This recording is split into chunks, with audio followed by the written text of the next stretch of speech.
The weight of my mother's diaries feels unnaturally heavy in my hands as I place them on the polished mahogany table. My family's carefully constructed facade is about to shatter, and I can already see the cracks forming on my sister's perfect mask. Before we begin, Caroline says, her voice steady as she arranges the recording device. I need to confirm that all parties consent to this meeting being recorded. My mother's hand flutters to her throat. Is that necessary? It's standard procedure, Caroline replies smoothly, for everyone's protection. A soft knock at the door makes Vanessa jump. Her eyes widen as Grace walks in, elegant in a charcoal suit that doesn't quite hide her slight limp, a permanent reminder of the stairs, of what my sister did 20 years ago. Who is that? My father demands, his authoritative banker's voice faltering. This is a private family matter. Miss Summers is here as a material witness, Caroline explains. Her presence is relevant to the estate transfer. Vanessa's fingers tremble as she reaches for her water glass. I don't. I don't understand. You will, I say quietly, meeting her eyes for the first time in weeks. Show them, Caroline. As the lawyer distributes copies of the first diary entry, my mother's face goes ash white at the sight of her own handwriting. Where did you get these? She whispers. The attic, I reply. Right next to where you buried the truth about what Vanessa did. 20 years of silence are about to end.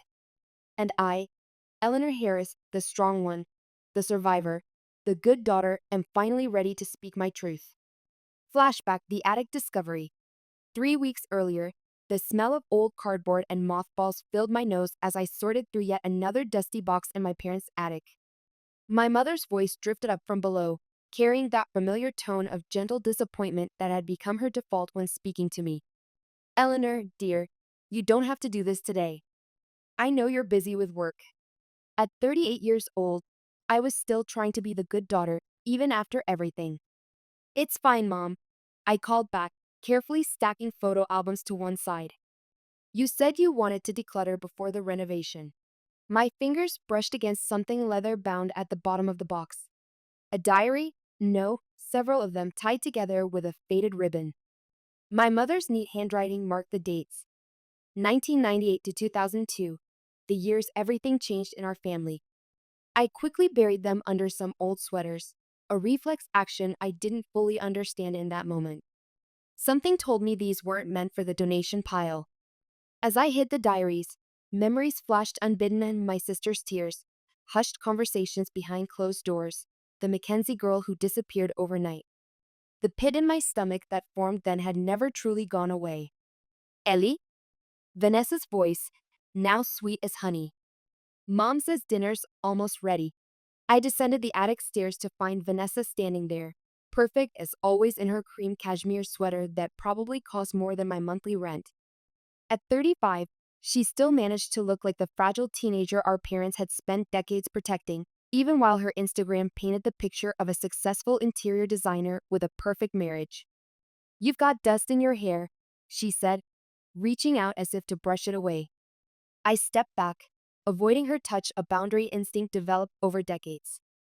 The dining room felt like a museum of forced smiles and unspoken tensions. Dad sat at his usual place, fiddling with his napkin. Mom brought out her signature pot roast, the same one she'd made the night I told him about my divorce 3 years ago.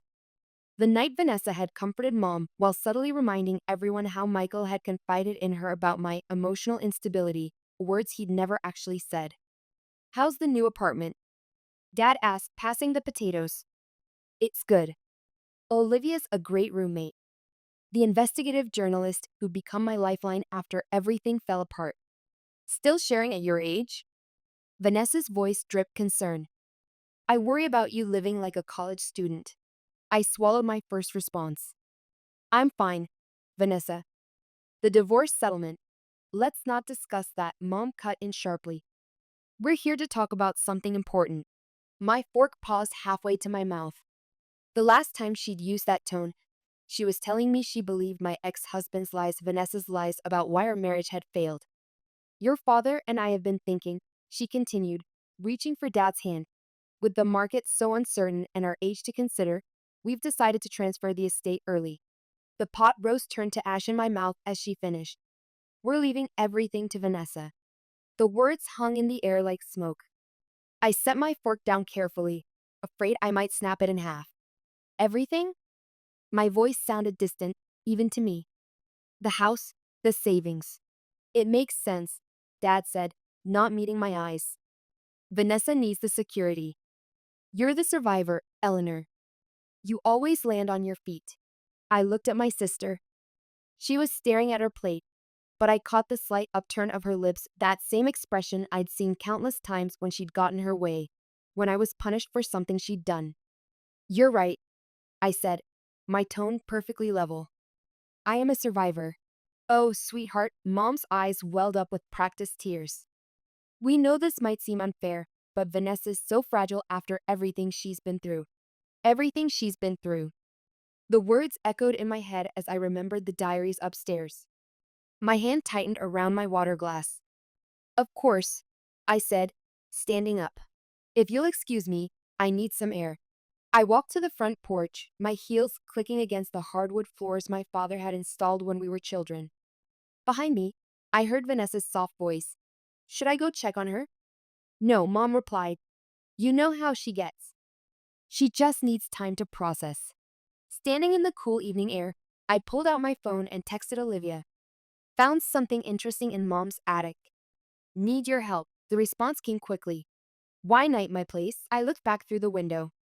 My perfect sister was hugging our mother, probably murmuring comforting words about how I'd come around eventually, how I'd understand that this was for the best. Yes, I typed back. And bring that bottle you've been saving. Tonight we're celebrating. Celebrating what? Came the response. I watched my family through the glass. These people who had rewritten history to cast me as the villain and Vanessa as the victim, who had taken everything from me once and were trying to do it again. The beginning of the end, I replied, slipping the key to the attic into my pocket. Tomorrow I'd return while they were at church. Tomorrow I'd find out exactly what those diaries contained. The truth in the pages. Holy shit, Olivia whispered, wine forgotten as she read over my shoulder. Holy shit. I sat cross-legged on her living room floor, surrounded by my mother's diaries.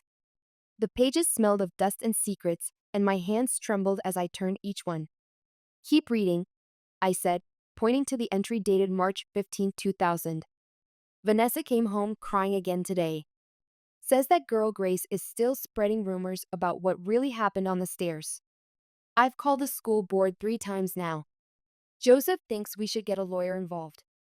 The Summers are threatening to press charges. Olivia took a long drink straight from the bottle. What happened on the stairs? I flipped back several pages to where it all began. My mother's normally precise handwriting was shaky here, the ink blotched with what looked like dry tears. February 2nd. Got called to the school. Vanessa and that Summers girl were fighting over Jason Williams. Grace fell down the stairs, or was pushed, as she claims. Severe concussion, broken arm, fractured ribs. Vanessa swears it was an accident that Grace tripped, but the look in my daughter's eyes. Jesus, Olivia breathed. It gets worse. I pulled out another diary. Listen to this. Used $50,000 from Joseph's early retirement fund to settle with the Summers family. They're moving to Oregon next month. Grace will finish school there. The principal agreed to keep it off Vanessa's record. He owes me for all those years on the PTA board. My mind reeled back to that time I was a senior, preparing for Harvard. Grace had been a quiet girl who sometimes shared her lunch with me when Vanessa and her friends were particularly cruel. Then suddenly, she was gone. There had been whispers about an accident, but Vanessa had told everyone Grace tripped and then spread vicious rumors because she was jealous. Olivia grabbed her laptop. Let me search for Grace Summers. While she typed, I read more entries, each one twisting the knife deeper. Had to increase Vanessa's therapy sessions. Eleanor keeps asking questions about why Grace left so suddenly. Told her to mind her own business. That girl always was too nosy for her own good. My mother had written that about me, her eldest daughter. Not with concern or pride, but with annoyance that I wouldn't accept the family narrative. Found her. Olivia turned the screen toward me. She goes by Grace Summers still, owns a small bookstore in Portland. The photo showed a woman about my age, pretty despite a slight scar near her hairline. She was smiling in front of a bookstore, but there was something guarded in her eyes. Look at this, Olivia pointed to another entry. Your mom wrote about you here. April 12th. Eleanor won't stop defending that Summers girl, says Vanessa's been cruel to her for years. My eldest has always been jealous of her sister's popularity. Sometimes I worry about her attitude, so cold, so angry, nothing like my sweet Vanessa. I slammed the diary shut, my vision blurring. Sweet Vanessa, who nearly killed a girl over a boy, then let our parents destroy themselves financially to cover it up. And they're giving her everything. Olivia's voice was hard. After this? Hell no. My phone buzzed, a text from my mother. Sweetheart, please call. We need to discuss your behavior at dinner. I showed it to Olivia, who snorted.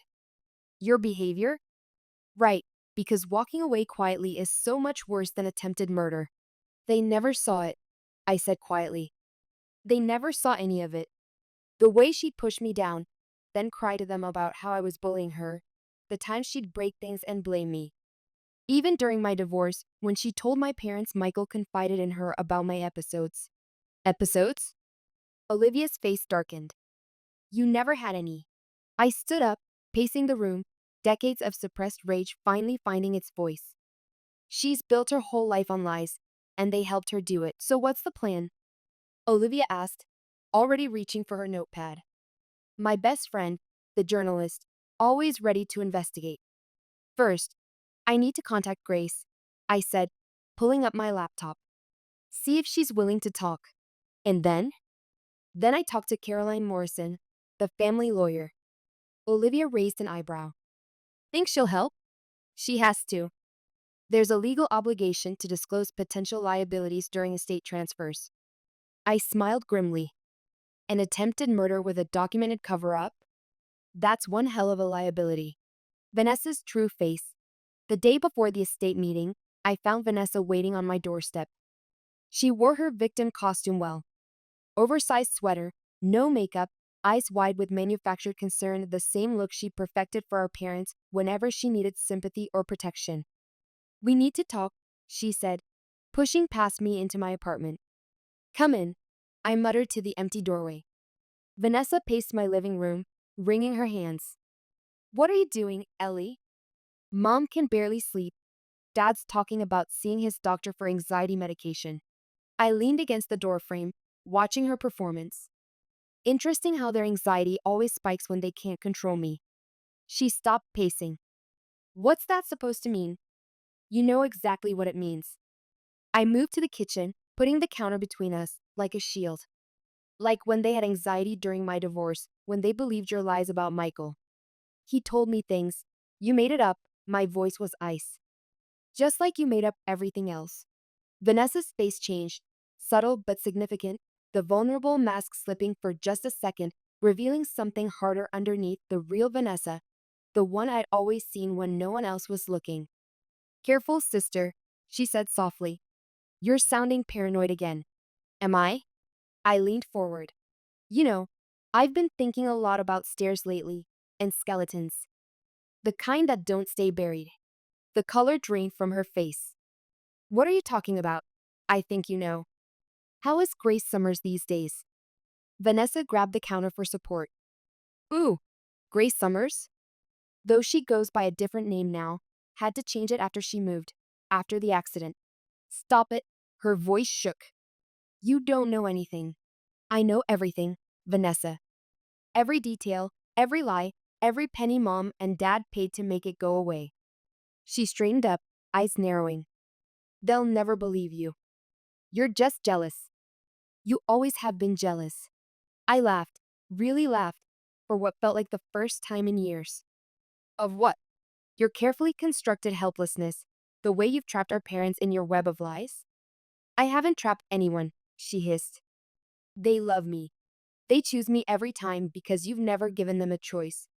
There it was, the truth she'd never admit to anyone but me. It wasn't about fragility, it was about power. Vanessa had learned early that appearing weak gave her control over our parents in a way that my independence never could. I pulled out my phone, showed her a photo of the diaries.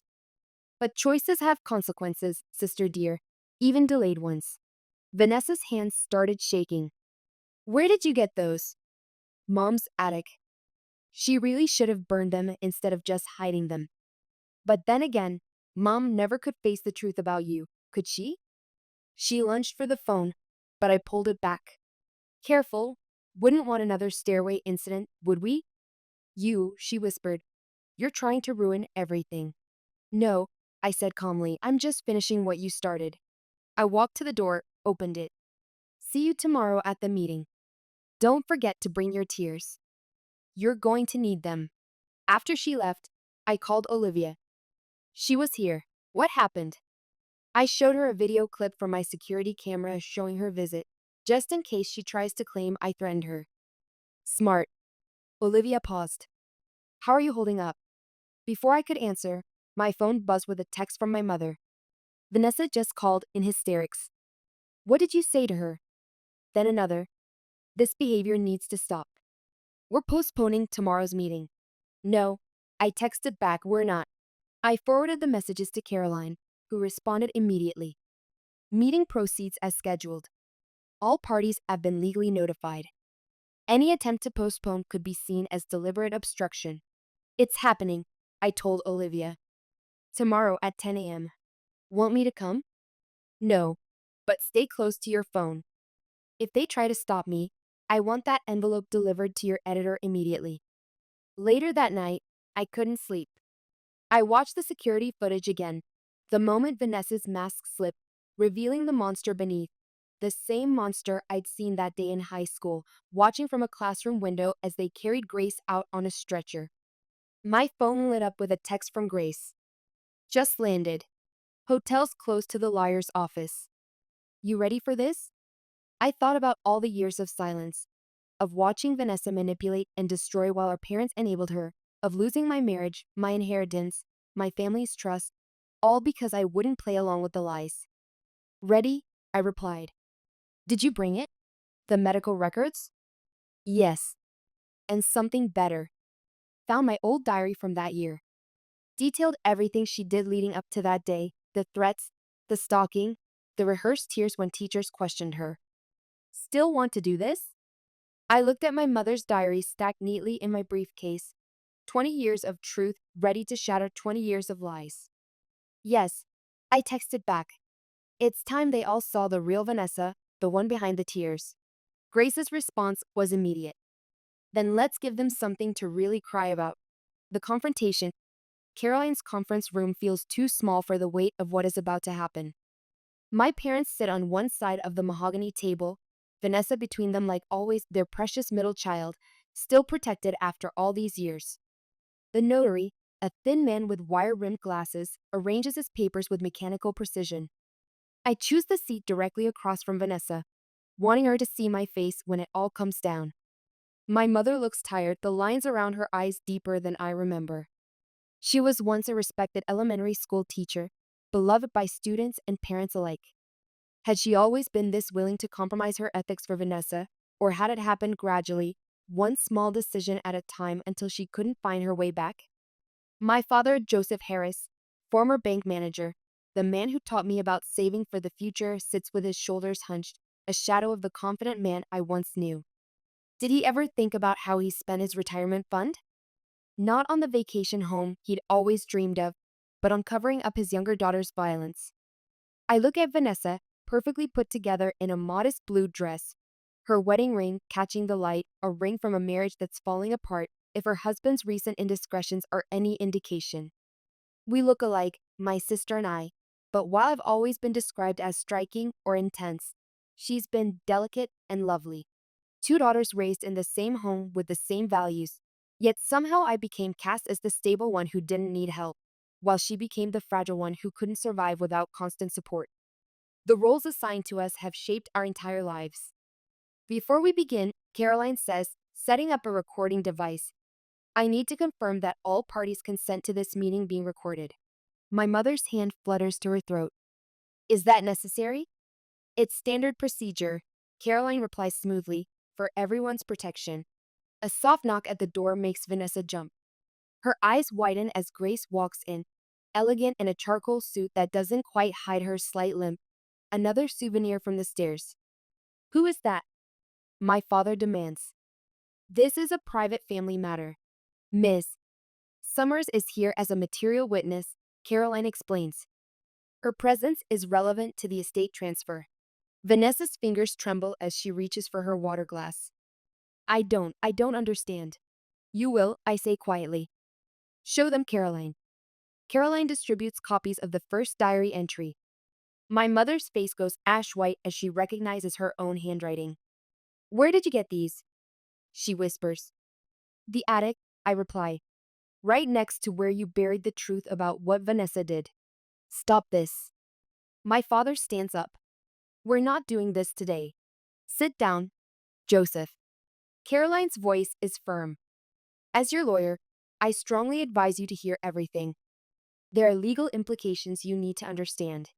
Legal implications? Vanessa's voice rises. From old diaries? This is ridiculous. Ellie's just trying to hurt me again. Again? Grace speaks for the first time. Like you hurt me, Vanessa? The room goes silent. Vanessa stares at Grace, really seeing her for the first time in 20 years. That's impossible, she breathes. You moved away after your parents paid mine to keep quiet, Grace finishes. She places her own medical records on the table. But money doesn't erase scars or memories. My mother starts to cry, but these aren't the delicate tears she usually produces for effect. These are ugly, panicked sobs. We did what we had to do to protect our daughter. Which daughter? I ask. The one who pushed a girl down the stairs or the one who watched you cover it up? It was an accident, Vanessa whispers, but her eyes dart to the door, seeking escape. No, Grace's voice is steady. It wasn't. You grabbed my hair, you laughed, and then you spent 20 years playing the victim while I learned to walk again. The notary clears his throat. Miss Morrison, given these allegations. They're not allegations, Caroline interrupts, laying out bank statements. They're documented facts, including financial fraud to cover up a violent assault. My father puts his head in his hands. We were trying to protect our family. By destroying mine? Grace asks. By forcing us to move across the country? By letting her, she points at Vanessa, continue hurting people? I never hurt anyone. Vanessa shrieks, her mask finally shattering. You were in my way. You all were. Even you, Ellie, always watching, always judging, always so perfect. Perfect? I laugh. I lost my marriage because you told them I was unstable. Lost their trust because you needed to be the victim. Lost my inheritance because you're fragile. You don't deserve it. Vanessa stands up, face contorted with rage, the face I've always known existed beneath the fragile facade. You were always the favorite. Always so strong, so capable. Do you know what that's like, living in your shadow? Vanessa, please. My mother reaches for her, but Vanessa jerks away. Don't touch me. This is your fault too. You made me this way. Always worried about appearances. Always making excuses for me, never letting me face consequences. I sit back, watching the scene unfold. It's strange I've waited years for this moment, imagined it countless times. But now that it's happening, I feel oddly detached. This isn't about revenge anymore. It's about truth. That's enough. Caroline's voice cuts through Vanessa's hysteria.